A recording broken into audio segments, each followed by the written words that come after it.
Hello. Today I will present you this power bank that has a Coca-Cola bottle as its casing.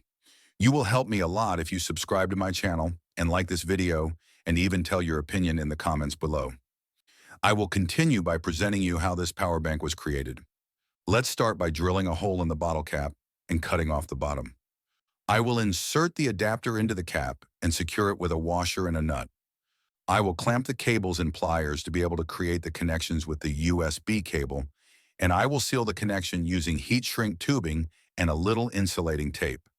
The holder for two 18,650 batteries is to be connected to an adapter that reduces and stabilizes the voltage from 8 to 5 volts, and the connections will also be sealed with heat shrink tubing. I will insert the wiring through the hole in the bottle and thread the bottle cap.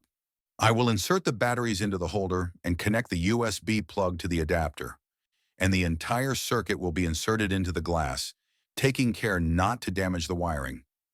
I will use a plastic welder using metal clips in two places. As you can see, the entire power bank is ready and you can see how it works. Finally, I want to thank you once again for staying until the end. It helps me a lot if you give a like, subscribe to the channel, and share your thoughts in the comments below. Thanks for watching, and see you next time.